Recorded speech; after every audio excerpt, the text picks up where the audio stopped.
Hi there, welcome back to Haunting Vales. Tonight's mystery begins with a child who pointed a finger at everyone without fear. It started in a quiet drawing room after a man was found dead in his chair. No sign of struggle, no sign of forced entry, only a room full of suspects and one small child standing among them. When asked what he had seen, the child didn't hesitate. He named one person after another, accusing the maid, the guest, the family, even the grieving widow. To the police, it sounded like nonsense. To Hercule Poirot, it sounded like the most dangerous kind of truth. Because when a child accuses everyone, it usually means the real culprit is hiding in plain sight. And this child knew more than he should have. Before we unravel which accusation was real, don't forget to subscribe for more chilling Hercule Poirot mysteries. Chapter 1. The Child Who Accused Everyone. The letter arrived at dawn, not with urgency, not with panic, but with an unsettling calm that made it far more disturbing than any desperate cry for help. It was addressed in neat, careful handwriting. The paper was thick, heavy, the kind used by people who valued order and control. There was no return name, only a village seal pressed into red wax. Hercule Poirot studied the envelope in silence, seated at the small table beside the window of his quiet apartment. The morning light rested gently against the glass, but his reflection looked darker than the sky beyond it. A child had written this. He did not need to open the letter to know that. There were certain signs: the pressure of the pen, the uneven spacing, the careful effort to appear mature while failing in small, revealing ways. Poirot broke the seal. Inside were only 3 lines. I saw who did it. I told them. They say I am lying, but I am not. Everyone is guilty. You must come before they make me disappear. At the bottom was a name written twice, once crossed out, then written again more firmly. Elias Rowe, age 9. Poirot did not read the letter again. He did not need to. His eyes closed slowly as his mind assembled possibilities. Children could imagine many things, but children who learned the weight of fear far too early rarely imagined at all. They remembered. The village rested beneath low gray clouds like a place that had learned how to hide from the sky. Stone houses pressed together along narrow roads. White curtains remained drawn. Doors stayed shut even at midday. People moved with their heads slightly lowered, as if afraid that even the wind might be listening. This was Briar Hollow, a place where nothing happened, and where something terrible clearly had. Poirot was met at the train station by only one person, a tall man with hollow eyes and a face that had learned how to avoid hope. "My name is Thomas Rowe," he said. "Elias is my son." Poirot studied him gently, not as a suspect, not as a witness, but as a father already mourning something that was still alive. "They told me he is confused," Thomas continued, voice low. "They say he enjoys attention. They say he does not understand what he saw, but he wakes screaming every night. He flinches when footsteps pass his room, and he will not speak his accusation aloud anymore." Poirot nodded. "You are afraid for him," he said. Thomas did not answer. He did not need to. The death had been ruled an accident. Margaret Bell, caretaker of the old boarding house near the forest edge, had been found at the base of the stone cellar stairs. Her neck broken, the steps slick with rainwater from an open window above. The village accepted the explanation with relief that felt rehearsed. Only one person had seen otherwise. A child. They all went quiet the moment he spoke. Thomas said as they walked. Every adult in the room stopped moving. Some turned pale. Some became angry. Some smiled. That was the worst part. Who was present? Poirot asked. Thomas hesitated. Everyone. The child did not want to meet Poirot. Not at first. He stayed beneath his bed, wrapped in blankets, breathing too quietly for his age. His eyes remained open in the darkness, tracking every shadow that moved near the doorway. Poirot did not kneel. He did not reach. He sat on the floor where the child could see his shoes and spoke calmly. "You were brave to write to me." Silence. "No one here is brave." A faint voice whispered from beneath the bed. "They are all pretending." Poirot allowed a pause. Then another. "The truth does not need pretending." A long breath quivered through the blankets. "They told me if I said it again, bad things would happen." Poirot's voice remained steady. "Tell me quietly." The child crawled forward just enough for one eye to appear in the soft daylight. And then he spoke. "I saw her fall," Elias whispered. "But she did not fall alone." Poirot leaned forward slightly. "Who was with her?" The child swallowed. "Everyone." The first name Elias gave was his own teacher. "She told me to stop lying. Then she stopped meeting my eyes." The second was the doctor. "He smiled too much when they said it was an accident." The third was the priest. "He told me to pray that my memory would change." By the time the child finished, the list included nearly every trusted adult in Briar Hollow. Shopkeepers, neighbors, even a police officer who had first examined the body. "They all touched her before she fell," Elias whispered. "I saw their hands before I saw her face." Poirot felt a rare cold stir within his chest. Children lied to escape fear. Children told the truth when fear followed them everywhere. The boarding house stood silent at the forest's edge, its windows blind with grime and age. Inside, the stairwell where Margaret Bell had died showed no sign of struggle. No broken rail. No scattered items. Only a single dark stain where her body had struck. Poirot studied the steps carefully. "There is something wrong here," he said softly. Thomas's voice trembled. "The police said the rain made it slippery." "Yes," Poirot replied, "but rain does not choose when to arrive." Someone opened the window. As they turned to leave, a woman stood at the doorway unnoticed. She had been watching. "You should not dig into this," she said gently. Her voice was kind. Too kind. Poirot met her eyes. "And you are?" "Emily Hart. I help at the village school. And I advise you to take the official answer and return to your city." Poirot observed the way her hands trembled behind her back. "Why?" he asked. She smiled. "Because sometimes the truth destroys more than it saves." By evening, Poirot had spoken to nearly every adult named by the child. Each had the same response. Polite denial. Controlled anger. Soft warnings. No one appeared frightened. That was the most disturbing part. Not one of them acted like a person wrongly accused. They acted like people sharing a single secret and guarding it together. That night, a stone struck the window of the row home. Thomas rushed outside.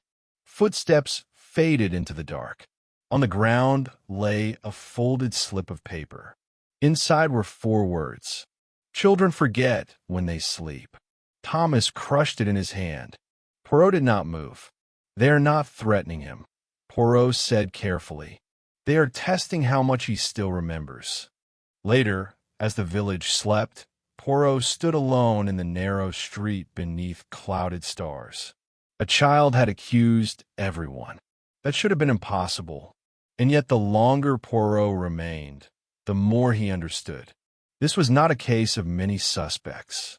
This was a case of many accomplices, and a truth so heavy that an entire village had bent its spine to carry it together. Behind him, a curtain shifted. Someone was watching. Chapter 2. The silence that followed. Morning did not bring relief to Briar Hollow. It brought tension. Shutters opened slowly. Doors creaked with hesitation. Even the birds seemed to avoid the air above the streets. The village had not slept. It had only waited. Poirot felt it in the stillness, the kind that hides panic beneath quiet obedience. The school stood at the far end of the square. Inside, rows of small wooden desks sat in perfect lines. The chalkboard remained untouched from the day before. The lessons still read. Honesty builds trust.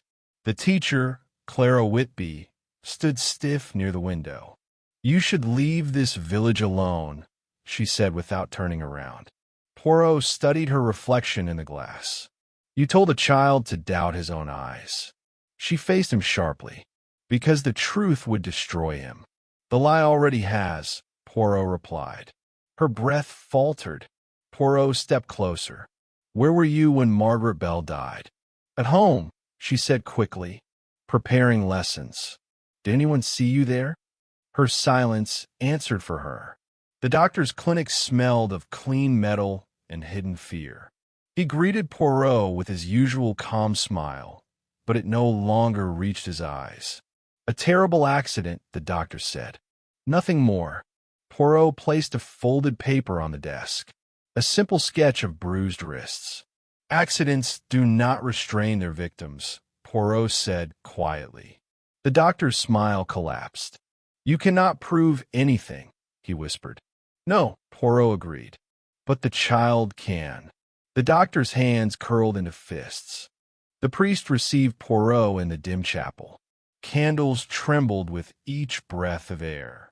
"I begged the boy to pray," the priest said gently, "to release himself from false memory." Poirot met his gaze. "You begged him to forget what frightened all of you." The priest's shoulders sagged. "What good is truth," he whispered, "if it burns everything it touches?" Poirot answered coldly. "Truth burns only what deserves to turn to ash." By evening, the fear could no longer stay hidden. Neighbors whispered in doorways. Faces turned away in the streets. Someone had scratched a warning into the fence outside the row house. Children should stay quiet. That night, a scream crushed the silence. Thomas ran into Elias's room to find his son curled tight with terror. "He stood at the foot of my bed," Elias sobbed. "He wore gloves. He said my memory is dangerous." Poirot examined the floor. Damp footprints. Fresh. "They are escalating," Poirot said grimly. "They believe fear will finish what lies could not." The truth cracked open before midnight. Emily Hart arrived shaking, her coat soaked with rain. "They made us agree," she cried. "Every one of us." Years ago. Poirot listened without interruption. Margaret Bell helped hide children that no one wanted. Some were taken away. Some were never seen again. When she threatened to go to the authorities, they decided it had gone too far. Thomas staggered back. She begged them to stop. Emily sobbed. They dragged her to the stairwell. They all watched. Poirot closed his eyes. "And Elias saw everything," he said. Emily nodded. He was hiding near the door. A shadow crossed the front window. Footsteps approached. Slow. Certain. Poirot straightened. "They're no longer afraid of the truth," he said softly. "They are afraid of the witness." The front door handle turned, and the silence of Briar Hollow finally broke. Chapter 3. When the village turned on itself. The knock never came. Instead, the front door of the row house opened slowly, as if even the wood itself feared what was about to enter. 5 figures stepped inside with measured calm. Their footsteps were steady, their faces stripped of pretense. The teacher, the doctor, the priest, the village officer, and the councilman stood together in a quiet line. For years they had ruled Briar Hollow through silence. Tonight, silence ruled them. Thomas moved without thinking. He placed himself between the intruders and his son, his back pressed tight against the small, trembling form behind him. His hands shook as he raised his arms, not in strength, but in instinct. The councilman sighed, the sound tired and defeated. He said softly that they only needed the child to stop talking. Poirot stepped forward into the space between them, his posture calm, his eyes unflinching. He told them they did not want quiet. They wanted the boy erased. The doctor spoke next, his voice unsteady for the first time. He claimed they never intended things to spiral so far. Poirot answered that no crime ever begins with the intention to become a disaster. It only begins with the decision to compromise what is right. The village officer finally looked at the floor as he admitted it had started with a single child, one who had no parents searching, no record to warn the world that he had vanished. They told themselves they were solving a problem. Over time, the problem became profit, and profit became routine. Poirot named what they feared to speak aloud. Children had been hidden. Children had been moved. Children had been sold. His voice did not rise, but each word fell with the weight of a hammer. Margaret Bell had discovered the truth too late and refused to accept her place in the chain. When fear failed to silence her, violence succeeded. The teacher collapsed into sobs and said they only meant to frighten her. Poirot reminded them that fear does not break necks, but hands do, and all their hands had been there. From behind his father, Elias spoke. His voice was soft, barely louder than breath, but it carried through the room like thunder. He told them they had tried to teach him that truth could be shaped into a lie if enough people agreed to pretend. He told them that every face in this room had taught him what guilt looked like long before they tried to silence him. The councilman's resolve cracked at last. He whispered that they could not allow the boy to speak again. Poirot moved without haste and placed himself directly in front of the child. He did not raise his voice.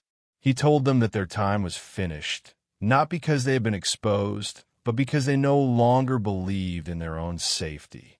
Fear no longer served them. It had turned inward. A sudden shout echoed outside. Then another. Footsteps rushed across the gravel path. Doors slammed. The authorities had arrived. Emily had sent for them long before entering the house. Her own fear finally outweighed by the truth she could no longer carry alone. The village officer did not resist, as his wrists were bound. The doctor's shoulders collapsed the moment cold metal closed around his hands. The teacher sobbed openly. The priest fell to his knees and began to pray, not for forgiveness, but for escape from the weight that would now follow him forever. By dawn, Briar Hollow was undone. Windows stood open across the village, as if the buildings themselves needed air after generations of suffocating secrets. Neighbors spoke openly in the streets for the first time, their voices trembling, their faces stripped of lies.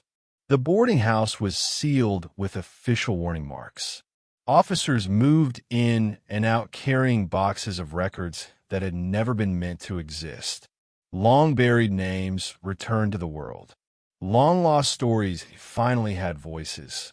Elias sat beside Poirot on the steps of his home as the sun rose slowly over the quiet street.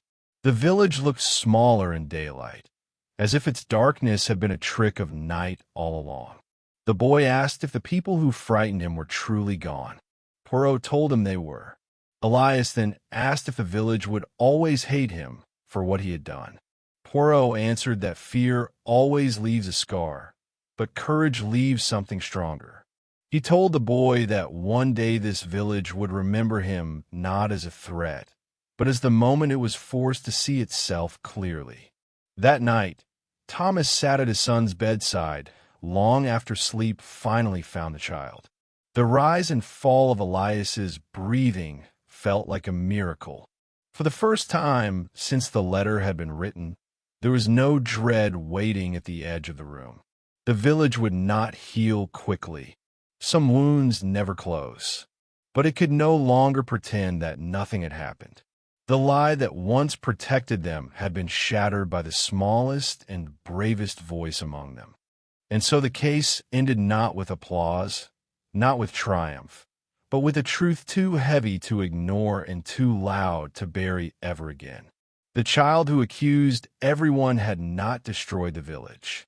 He had simply stripped away the lie it had spent years building around itself.